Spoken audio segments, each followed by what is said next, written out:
Welcome back, everyone, to the deep dive. Ready to explore something wicked? Always up for a good deep dive. Yeah. Especially into something as influential as Wicked. Today we're looking at how Gregory Maguire's Wicked completely changed fantasy. Oh yeah, definitely. You know, how it reimagined a classic story and really set the stage for so much that came after. Our listeners sent in some amazing research and analysis. We're going to dive deep into all of that. Sounds fascinating. What kind of things are we looking at? Everything from how it changed villains to how it tackles things like social dynamics. Really fascinating stuff. I can't wait. But we are talking about the book, right? Not the musical. The book, only for this deep dive, focusing on Wicked as, like, the start of a new era in fantasy writing. That makes sense. Yeah. What exactly makes it such a game changer, though? Well, let's start with the most obvious. How Maguire took a classic villain, the Wicked Witch of the West, and made her Elphaba. Yeah, Elphaba. Such a more complex character. Yeah. And the way Maguire makes us actually sympathize with her, it's incredible. Exactly. Like, in the original Wizard of Oz, she's just pure evil. Right. But Maguire actually gives her a backstory. Like, we learn why she became the Wicked Witch. And that's one of the big things from the research. It's like the birth of the sympathetic anti-hero in fantasy. Oh, yeah, that's everywhere now. But Wicked was really one of the first to do it so well. So let's unpack that. What makes Elphaba sympathetic? Why do we end up rooting for her? Well, think about her upbringing. She's born with green skin in a world where everyone else looks, well, normal. Right. So she's immediately an outsider. Exactly. And you can see in one of the passages the listener sent in, a young Elphaba mistakes fear for hatred from other people just because she looks different. It's heartbreaking, but also like such a powerful way to show how even as a kid, societal pressures can impact who you become. Totally. And it doesn't stop there. She faces rejection constantly, like it's woven into every part of her life in Oz. It makes you wonder, is she really wicked? Or is she just reacting to a world that's always rejected her? Such a good point. It really makes you question those simplistic labels of good versus evil. And that seems to be the core of the sympathetic antihero. Characters who do things that might seem wrong, but we understand why. It's all about motivations, like Severus Snape. He's a great example from Harry Potter. Oh, for sure. The research even mentioned Kaz Brekker from Six of Crows. Totally different kind of character, but still that same idea. I see the connection. All these characters, they do bad things, but you understand it because of their pasts. It seems like Wicked really started this whole trend of making us think about morality in a more complex way. 100%. It challenges that old good versus evil idea you see in so much classic fantasy. Maguire's world is much more nuanced, like real life. Right. Good and bad are never that clear-cut. And that's what makes it so powerful. Wicked really forces you to grapple with those ethical gray areas, which makes the characters so much more fascinating and well-developed. Absolutely. It's not just fun escapism. It's a way to explore what it means to be human, even in a fantasy world. Couldn't have said it better myself.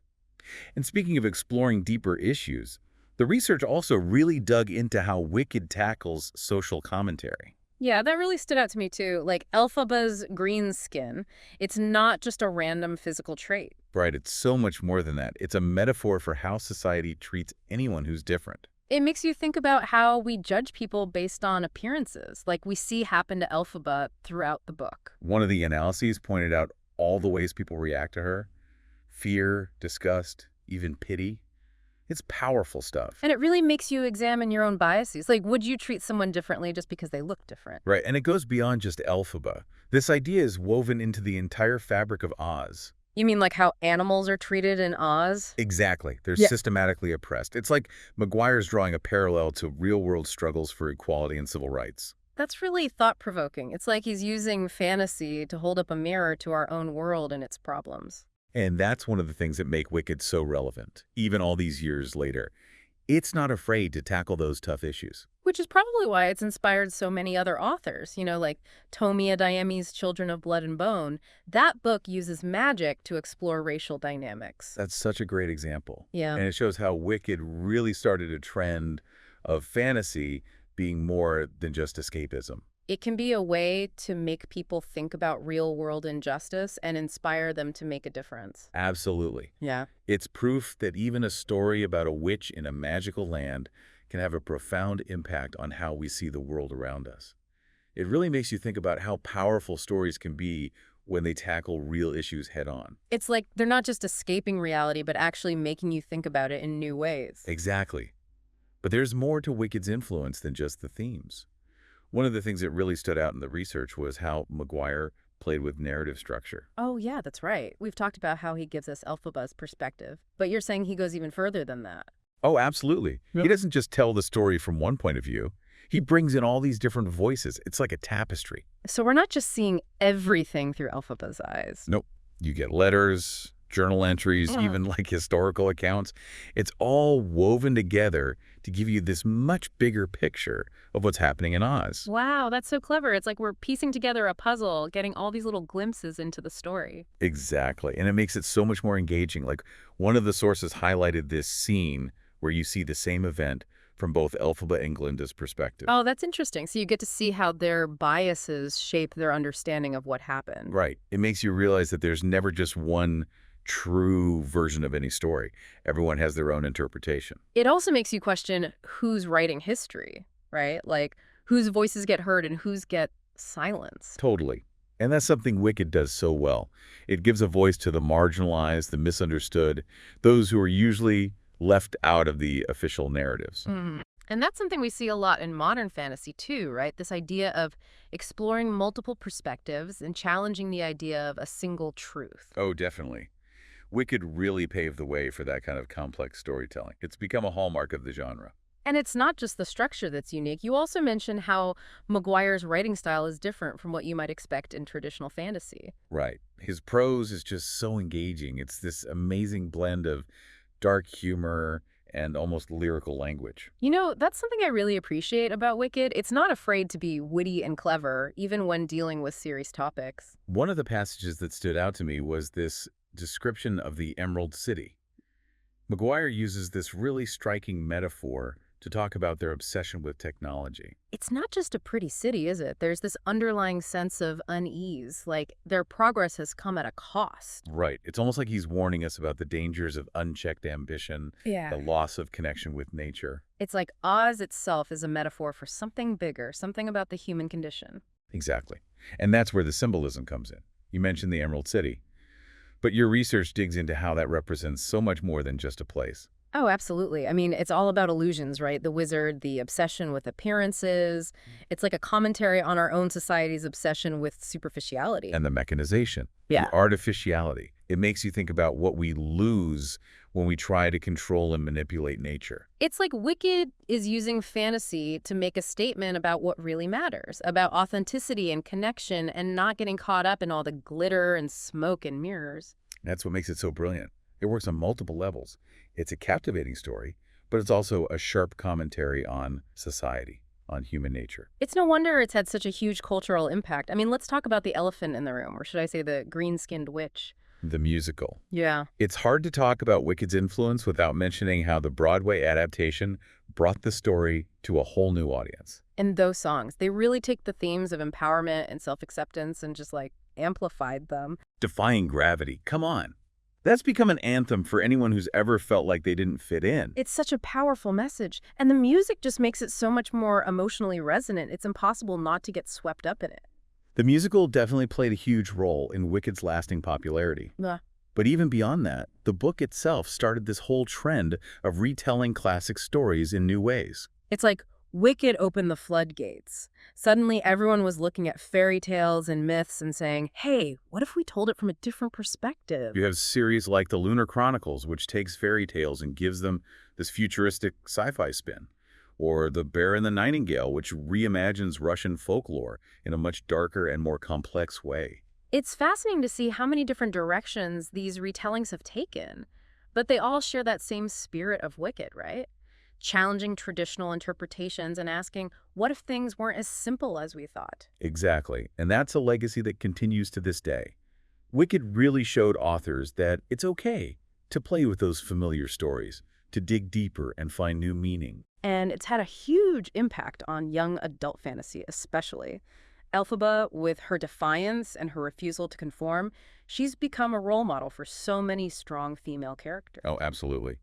Your research even compared her to Katniss Everdeen from The Hunger Games and Fair, from A Court of Thorns and Roses. Yeah. All these powerful women who choose their own paths even when it's dangerous. It's amazing to see how that idea, that spirit of rebellion, has resonated with so many readers, especially young women who are looking for characters they can relate to, characters who inspire them to be themselves. It's a testament to the power of representation.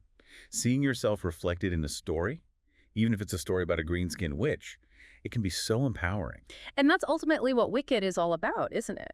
Embracing who you are, even when the world tells you to be someone else. Challenging the status quo. Fighting for what you believe in. It's amazing how one book can spark so many ideas and conversations. As we wrap up our deep dive into Wicked, what are some of the big things you think our listeners should take away from all of this? Well, Wicked really shows us how powerful it can be to just shift your perspective. We're so used to seeing things from one side, like the so-called good guys. Yeah. But Maguire flips that on its head. He makes us see the villain as a complex person.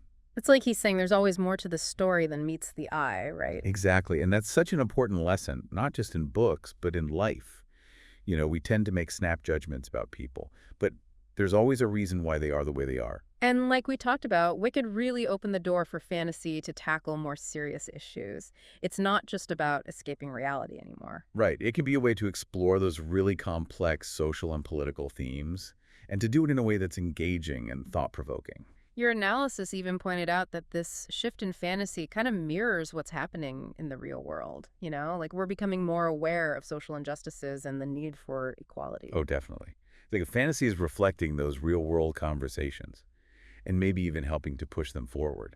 I like that idea. It's like even though we're talking about a book about a witch, it's really about so much more than that. It's about understanding each other, about empathy, about questioning the way things are, and that's something that Wicked does so brilliantly. One thing that struck me, especially reading through all the research our listeners sent in, is how Wicked blurred the lines between, like, literary fiction and genre writing. Oh, for sure.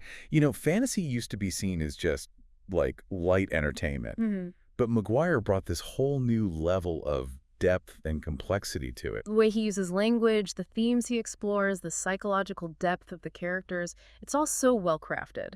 It's a reminder that genre doesn't have to limit the power of storytelling. Like, Wicked is proof that a fantasy novel can be just as thought-provoking and beautifully written as any other type of literature. And that brings us to, I think, a really interesting final thought for our listeners to ponder. We focus so much on how Wicked impacted fantasy, but maybe its influence goes way beyond that.